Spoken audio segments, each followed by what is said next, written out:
Mais on s'est retrouvé plusieurs personnes à s'intéresser à la question de l'alimentation, qui est essentielle puisque c'est un enjeu de société. Donc qui dit alimentation dit agriculture. Et non seulement c'est un enjeu de société, mais ça concerne absolument tous les citoyens. Et donc voilà, on s'est dit qu'on allait creuser cette question de l'agriculture biologique, et on a décidé ça il y a 3 ans.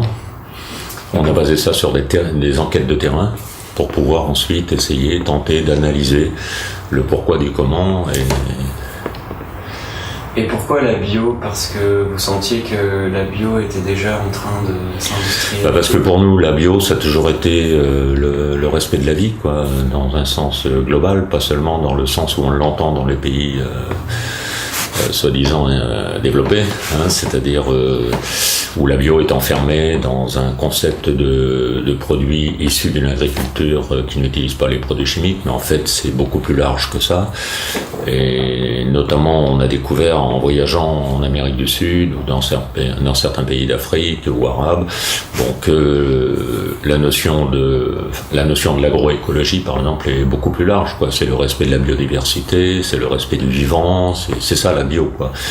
Et on a découvert ensuite, bien sûr, parallèlement, le bio-business, c'est-à-dire la réduction de ce respect de la nature, y compris des êtres humains et des droits sociaux, par exemple, la réduction de cette philosophie de fond à une définition complètement marchande du bio. C'est ce qu'on appelle le bio, quoi. Voilà, donc il y a la bio qui est globale, qui est le respect de la vie, et il y a le bio, c'est-à-dire le business marchand qu'en a fait le système ultralibéral, quoi.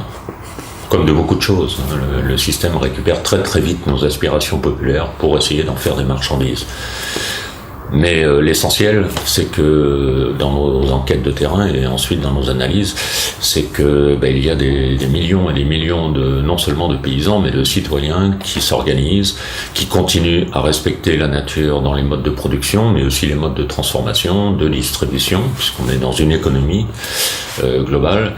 Et tous ces mouvements de résistance et d'alternative augmente, s'agrandit, se renforce, voilà, et c'est surtout ça qu'on a voulu montrer dans le livre, puisqu'on l'a découvert, et on essaie d'expliquer un petit peu comment ça se passe, quoi.